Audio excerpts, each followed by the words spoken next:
So we are continuing our series, our Maryland art series, and now we're with Nikki Brooks. Nikki Brooks. Thank you for joining us. Nikki, what medium do you work in?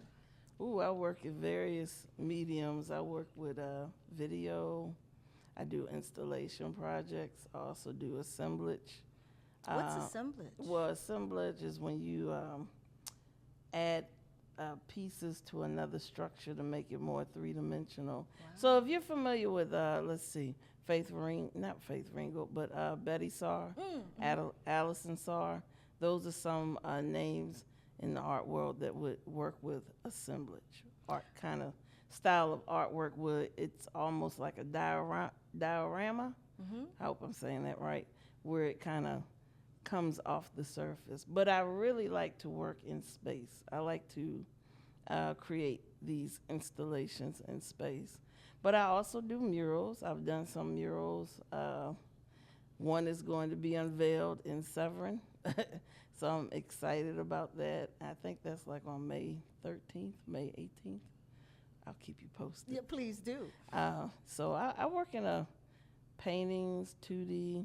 I work the expanded field. The expanded field.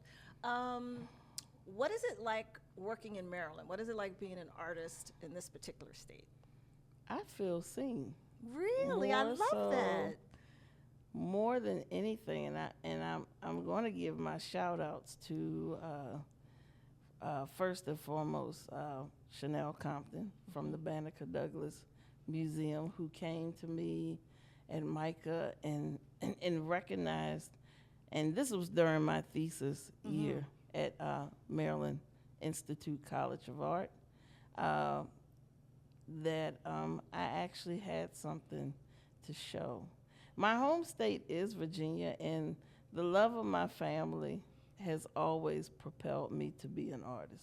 So let me preface this by saying that because my you know they're mother, going to be watching. exactly, And they're going to be like, what is she so talking about? Like, what are you talking about? You better give, us some love. I have showcased a lot in Richmond because I'm an undergrad. My undergrad was VCU.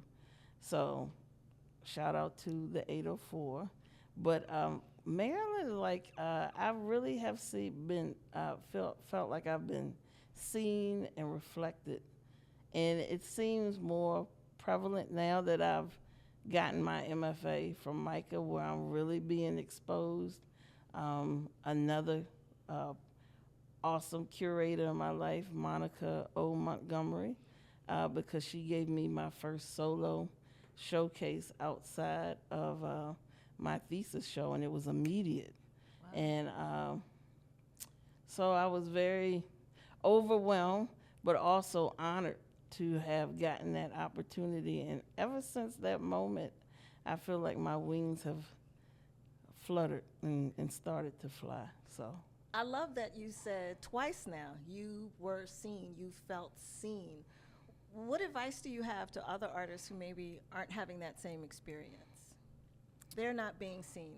They're not feeling the love. Ooh, that's a good question and a tough one, because I was in that space for a long time. First of all, I would say, if I would speak my truth, is do it for the love of it, period.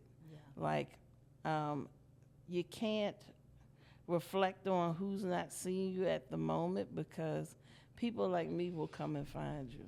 I also curate. I curated my first show at the DuPont Underground this past March, and it was a pinch me moment, but we had over 15,000 visitors come to the DuPont Underground to see that show. That's amazing. To look at a lens of 16 amazing Black, female, and film artists. How did you find Women's them? History Month. Well, so LaToya Hobbs was my first, on my mind first, and I was her graduate teaching intern at MICA, and she's doing amazing work now. And then from there, I went to Lavette Ballard, who was featured on the cover of Time magazine. This is her second showing for the month of February, but I stalked her, and she will tell you that. And it was because of LaToya Hobbs that she was like, who's this chick, Nikki, coming after me? Is she for real? And LaToya was like, yes, she's an amazing person. So thank you, LaToya. And I had, the other ones were connected to me like through DCPS, because I taught at DC, in DC. I was in another show for Sarah Matthews, Live Life Alive at Brentwood. So all these other female artists were connected to me. Liz Miller was my classmate at MICA. Denise Ashley King was my classmate at MICA, and Anike Robinson was another classmate of mine, or she's soon to be another MFA graduate of MICA. So that was just the name of few of the 16. As a professor at Howard University and as a daughter of a visual artist who also taught and had carried like 2-3 degrees, something crazy like that. Daddy just went back a lot of times. But I hear education a lot, and I hear that's part of your trajectory and part of your community. Can you talk a little bit about how important education is for artists and how it played? You've spoken about how it's played it played out in your life, but boy, the connections that you've made just through your education trajectory is impressive. So what do you tell other artists? Is that a track that they should be going down? Well, I mean, one of the artists that was in that show is Brittany Mona, who's self-taught. Mm. And so I also couldn't say that, I don't know, it's a trajectory that an artist makes for themselves. Mm-hmm. I can't necessarily say this is the right direction to go because no one knows your hand like you do. Right. So I don't know. I mean, for me, going back, so I decided to go back to graduate school at the age of 40. I was 39 when I applied because I was feeling lost. Mm. And I was finding myself doing only flat 2D things, and I was like, I know I'm more than this. But it was innate. It was something inside of me that said, I'm more than this. My field is vast. And so I call it the matrix. So I decided to step into the MFAS program at MICA, which was like being in the matrix. Let's talk about technology and how technology has impacted art. Definitely. So one of the things, and I'll say this to point out strongly on technology, is the show that I curated was all projected images. Normally when you walk in a gallery, you want to interact with the work more in a physical sense, but audience found themselves still able to interact with the work because of its size and scale. You could walk up to the piece and really embed yourself into each work of art at that show. So I see the power of technology when it comes to the thinking of how galleries will choose to exhibit future artists. That can be a lens.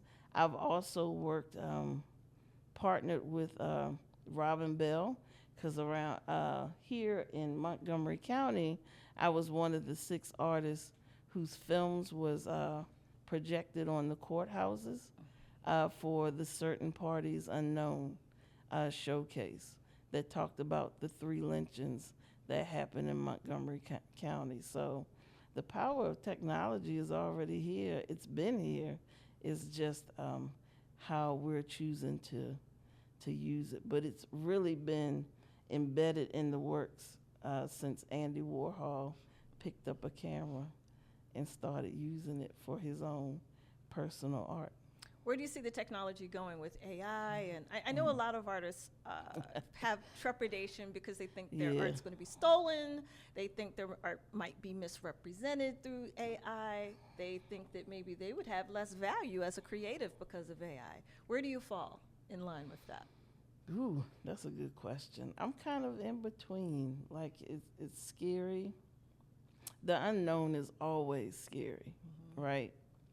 And so for me, when I think of AI, I would think of a way to use it to help me empower my practice more. And I hear that AI has the ability to help you write and think about your papers. So, and it was just me and my wife and a couple other friends talking, but it was also like AI, if AI has that power to help you think creatively like that, then imagine what it could do for me. Like I can speak to it and it can help me really put out an image or an idea that I'm like, oh yeah. So it's like I would see it as a partnership. I like that.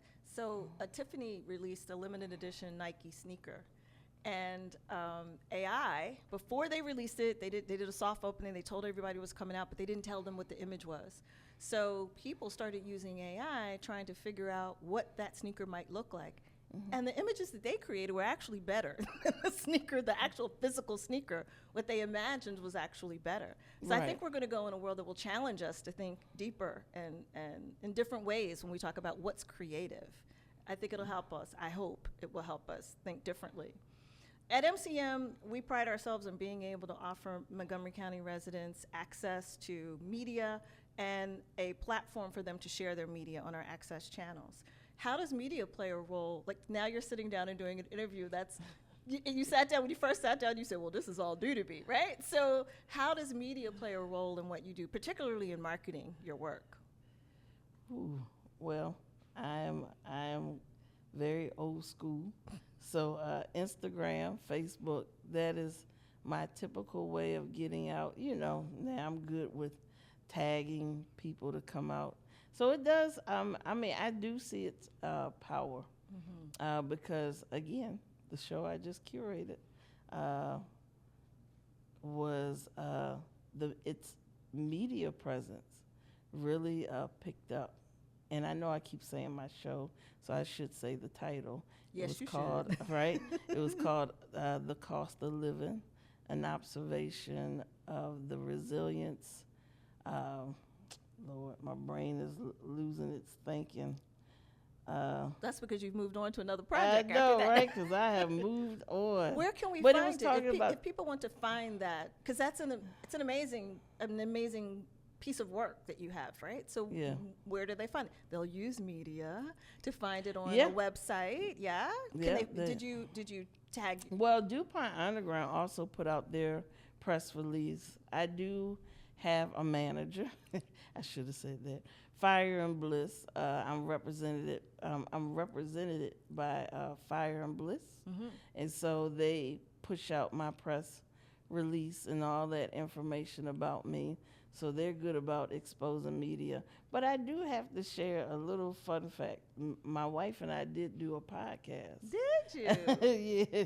It was called The Black Woman Aesthetic. And we only did like one season, but we had some good listeners. So I've dabbled a little bit with well, we have a podcast studio in case you guys want to do another episode. I'm just saying. Oh my God, yes. I would love to do The Black Woman Aesthetic season 2. Yeah. How many episodes did you do? I think we only did 6, but I enjoyed it. Yeah. I enjoyed it. And if anyone wants to hear it, I'm sure it's on Spotify. We haven't done it in like 2 years. I think it was pre-pandemic. Okay, yeah. We were experimenting. We have a lovely podcast studio right over there. I'll show it to you after we're done, or you guys can do it right here. Yes. We are your home for content. Oh well, That's thank you. Yes, I would love to come back.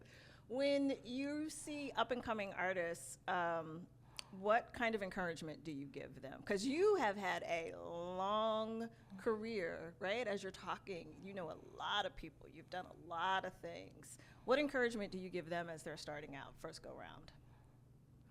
Ooh.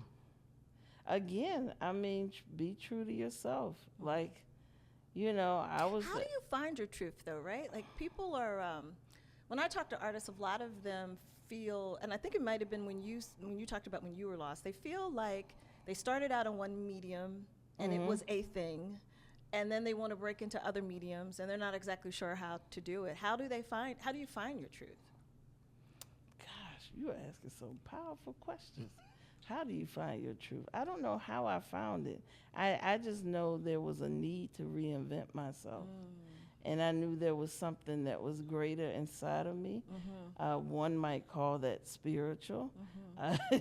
One might call that self, love, wanting to elevate yourself. Yeah. But for the artist that's starting out, I will say, stick to your original love. I went to school, when I was at VCU undergrad, and this triggered this story. I had about 4 or 5 friends that, because they didn't see the commodification or the financial side of the arts, they were like, oh, let me change my major.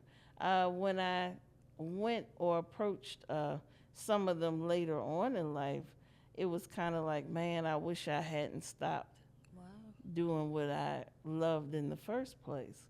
So I just say to any artist, if art is your, the truest way, if that's where your voice is, that's your instrument to me.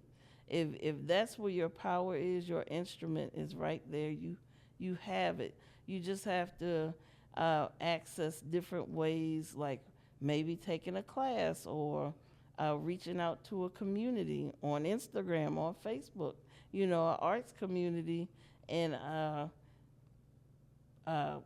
collaborating or working with them, and to help you elevate yourself more, to get yourself out there, but never stop it. Like it's your truth, it's your voice, it's your power. And one never sees art as power, but I do, because when they look to oppress and suppress voice, it is the creative field they come after first, even when it comes to funding. Yeah. And so you brought up something. You actually led me into what was going to be my last question. That is, how important is community? I know for us at MCM, particularly with this department, it's extremely important. It's in our title, right? Education and community engagement. How important is community as you're building your presence as an artist? That's what, for me, community is the soul food that I need to fulfill my practice. And I don't believe, and I'll say this to the day I die, I don't believe in coming in the community like like MICA.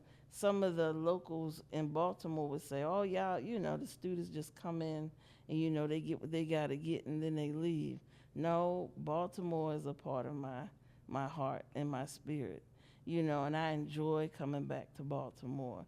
And any community that I go to, make it your home.